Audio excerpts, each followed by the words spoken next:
Hey guys, welcome to the interesting video on Wild Rift. So today we're back with a Varus commentary guide, and we haven't done a commentary guide in months now because, as you guys know, whenever a new patch release, I normally will do the updated complete guides, which are going to be the best builds, what I feel are the best builds for each champion. Then we cover supplementary guides, which are other viable builds for the champions. We cover top builds, which are being used by the top players of the game. And then we go on to commentary guides, which are basically the extras that I used to do very commonly before I made all of these very streamlined guides, right? So in this case, we're playing Varus, who I believe is still the best champion currently before 6.2. Now, of course, we don't know after 6.2 whether or not he will still be the best ADC. Not best champion, but best ADC. Now, I think he's been the best ADC for a very long time now. For, throughout patch 6.1 and all the mini patches, 6.0 and all the mini patches, even before 6.0, he was one of the top few, if not the top ADC. But of course, we have a lot of changes coming in patch 6.2, as we've seen from the patch preview, so I don't really know if he will still be one of the best, right? So here, we are playing the build that I used in the updated complete guide that I went through just a while ago. So if you want more details on the build, of course, don't forget to check that video out. But essentially, it's just Essence Reaver, Triforce, then into AP, like going for Riftmaker, then going for Infinity Orb, and then Death Cap. And then for the runes, we of course have the Fleet Footwork, which I did go through extensively why it's good. And here you can see Warwick is coming in for a gank, and we are able to get the first blood onto the Zyra. Kha'Zix now comes in for the counter gank, but they've already lost a member. Warwick is taking a lot of damage. However, Ezreal decides to trade his life for the kill, right? Because he obviously knew he was going to die there by going forward at such low HP, but he is able to get the 1-for-1. So overall, it's a pretty good start for us, where we get 2 kills and Ezreal does get 1 kill. But honestly, here we are in an advantageous matchup. Now, why do I say that? We're playing against Ezreal as well as Zyra, right? So this is a double poke lane, right? Which is pretty scary, right? Because they can kind of chunk you out and you can't really fight. But we have a Soraka who's really good at sustain, right? So if we get poked, Soraka can simply heal us up and it shouldn't really be a problem, right? So our lane kind of counters their lane, so we should be winning this lane without too much issue, even if we don't get ganks, right? And by the way, Ezreal is who I feel is the second best ADC at the moment. I've played quite a bit of Ezreal. I actually do think that Ezreal is better than Sivir and Corki. I haven't actually really made a tier list video in quite a while now, and at this point, there's not really much of a point to do it since 6.2 is coming out very, very soon. So I'm going to be waiting for 6.2 before I make my next tier list video, where probably the meta will be shifting quite a bit, and we can kind of go over what is good and what's not good when we get to that. Alright, so anyways, here back to talking about what's actually happening here. So now we have a decent lead, but once again, the issue with Varus is that he kind of needs Essence Reaver, and Essence Reaver has a trash build path. However, the kind of redeeming quality is that Varus's base damage is pretty high, right? So even without any items, you still have a lot of kill potential, and you still can do really, really well in lane, and that is of course one of Varus's biggest strengths. So here, we do have a catch onto the Ezreal again. We get really low, but let's look at the Soraka healing, right? Helping us to survive. Now, of course, we're not going to go any further onto the Zyra. Now, the argument here is that Zyra does have pretty much no mana, so we probably could have continued the fight there, but I wasn't going to push the limits there. I'm just going to take the safe reset, let her get away with her life as well, and then we go back and get the 2 components we need in order to go for our Essence Reaver.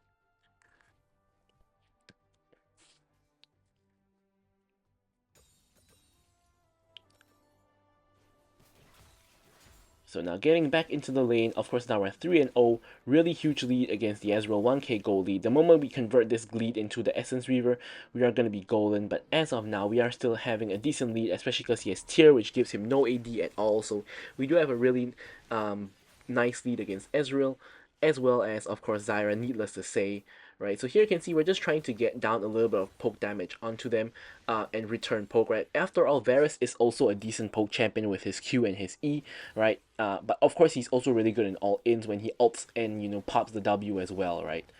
So here silence comes in from Soraka. Actually, initially I wanted to walk up to ult and that silence, but here I somehow walk into the Zyra ult, but it doesn't really matter. We're gonna get the kill onto the the Ezreal. However, the issue is that Kha'Zix is coming for a gank, right? And unfortunately, we don't get the kill onto the Zyra, and we do end up giving over a shutdown.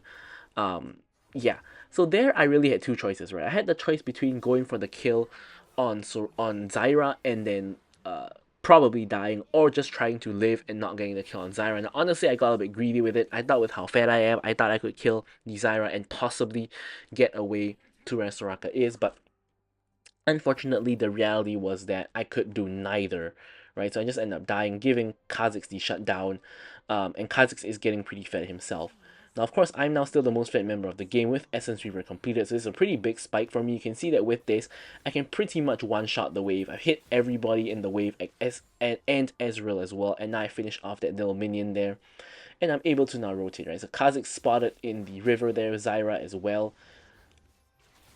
The Herald is already gone, already taken by Warwick. But here the dragon is going to be the next objective. Warwick is clearly not interested in the dragon, so there's no real reason for us to go anywhere near the dragon. We're just going to shove the wave in, and that's going to be about it, right? We can't push the tower, otherwise the enemy is going to collapse on us. We can't contest the dragon because we don't have our team. Now here's Zyra, for some reason just walks straight into our team here, and we're going to just easily kill her. Now we're going to turn back to help Soraka against Ezreal. We try to body block the Ezreal Qs for her, but unfortunately the Ezreal autos are enough to kind of pick up the kill there. So a little bit unfortunate circumstance there, but we are able to clean up the kill. So overall 6-1 and 1, still in a very, very good spot. And you can just see that when Varus starts to get fed in the early game, which is really not that hard to do, right? He kind of starts to take over the game. This is kind of one of the reasons why I think Varus is like the best ADC right now. Now, in my previous video that I made on talking about how Varus is the best ADC, someone said that, you know, Varus can easily be beaten by champions like Tristana or other champions. And yeah, you know, of course, being the best ADC doesn't mean that you'll win 100% of your games, right? Of course, there are many picks that Varus is very vulnerable against. Of course, Varus has zero mobility, so for one, he's countered completely by assassins. If you have assassins on any team like Kha'Zix here, for example, as we're going for another kill onto the Ezreal without any issue, now going onto the Zyra. Yeah, just bursting her down. At this point, we're so fed, it doesn't really even matter anymore. We can easily kill them. Unfortunately, Soraka did die for it though, which is not really the best. But yeah, so there's definitely a lot of champions that can kill Varus. You can outburst him with champions like Lucian or Tristana, or you can outscale him with the hyper carries like Zeri, Jinx, you know, champions like those. There's many ways to beat Varus, but my point is that if Varus is played very well, he generally is the best ADC, but he's not unbeatable, right? Of course, here we get the 2-item power spike already, and we're just beginning to snowball.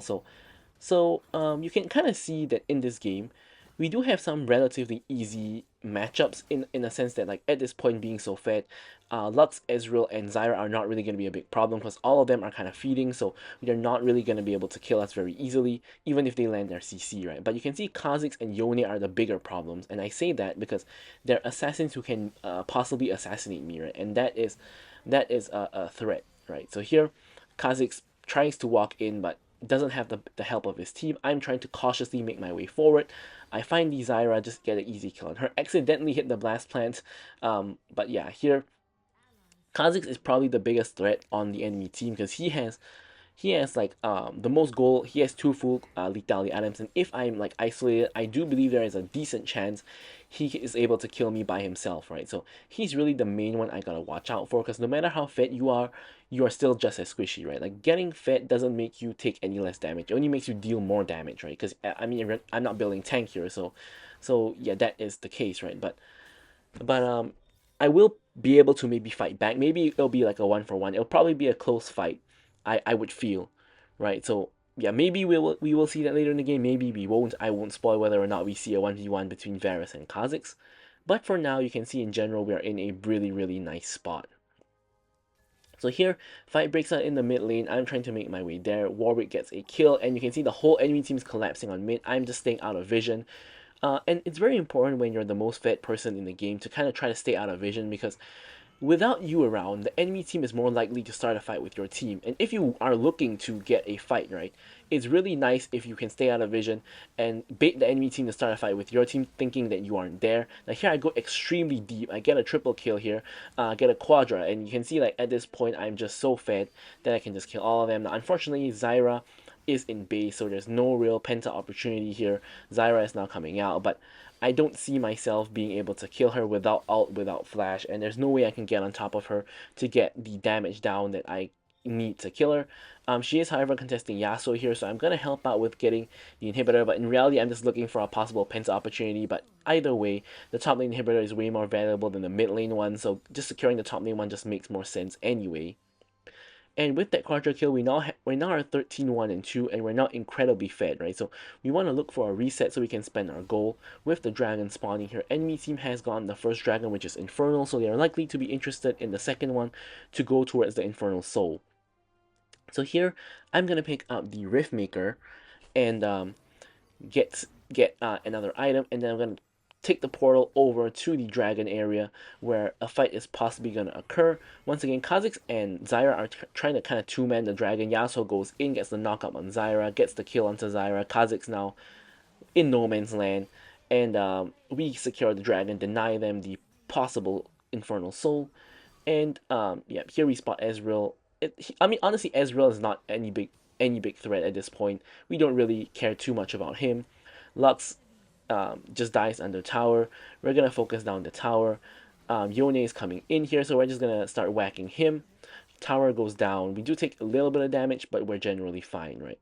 Soraka does end up dying. The enemy team is doing a really good job of focusing down Soraka, right? Because in Soraka teams, right, you have to focus the Soraka, right? Because if you don't focus Soraka, the amount of healing Soraka gives her team is more than what her life is worth, right? So the best way to deal with Soraka is to go for Soraka first, right? And then only move on to the rest later. Now here Kha'Zix goes in for the kill. I root him with the ultimate. He goes down eventually to me. And yeah, we're still continuing on with the 14-1 and 4. 14 kills in 11 minutes, by the way. That's over 1 kill per minute. And we're like at over 1k gold per minute at this point. So we are definitely, this is like a dream game where you're super duper fed kind of situation. But of course, no matter how fed you are, you always have to kind of close out the game, right? So you still have to find a way to explode the Nexus and not throw the game, right? I've thrown like 10k 15k gold leads. I've come back from 10k 15k gold leads before, so it's not like any game is like unwinnable. The enemy team is actually now like 10k plus behind, like 12k behind at this point. So we do have a really good chance of winning this game. I mean, as I mentioned, right, the whole enemy team is kind of not doing well except for Kha'Zix, who's arguably doing well. Um, and my whole team is doing well, so you can see Yasuo goes and gets a kill, but gives away a shutdown to Ezreal. He goes in 1v3. So this is very common when you have a fed team, right? It's very common to just go in and very recklessly make plays, right? Because you think that you're unkillable, and that's simply not the case, right? Here, Yone basically is going to die because he can't get out, but Lux is probably going to be able to get out here. Lux is getting run down by Warwick here, but I don't think we really need to do that. We can probably just go for Baron here and look for a game-ending push. We've already got an inhib, so there's no Nexus shield. The inhib is going to be respawning soon though, and we probably don't want to be chasing deep into the enemy jungle. So here, as I mentioned, we are going to fall back onto the Baron, and we're probably going to get a relatively free Baron. Lux does spot it out though with the laser, and Lux and Ezreal I think are coming over. Lux and Ezreal both have been used already, so no chance of using those for a steal. Kha'Zix might steal those, so here I have my full stack, and I secure it with the Varus burst. Now, Varus is one of those champions that can easily secure Baron or steal Baron, so I am always ready to help my team to secure or steal a Baron. And with that Baron, I reset for items, and my team picks up a couple kills. And honestly, it kind of looks like this could be that game-ending push, right? With two enemies dead, with the Baron minions, and with no Nexus shield, this could be a possible opportunity to end the game. I also pick up the Stasis, an extra safety tool.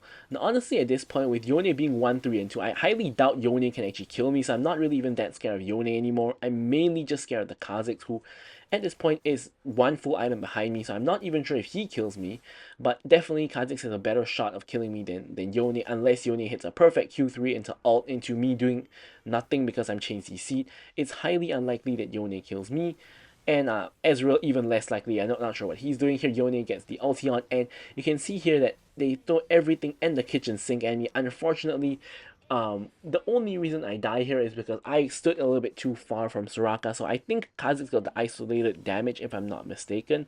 Um, and I honestly I got hit by Yone out into Lux out into Kha'Zix entire kit. So it's not too big of a surprise that I end up dying there. But I do believe that if I played that a bit better, I could have survived. I mean, I still had my stasis there, so if I played that a bit better with the stasis and just with better positioning and dodging, I definitely would have, survived there. Either which way, my team is now trying to still end the game, but we're rapidly losing members, right? We have Warwick just dying and myself and Jax already dying in the previous exchange.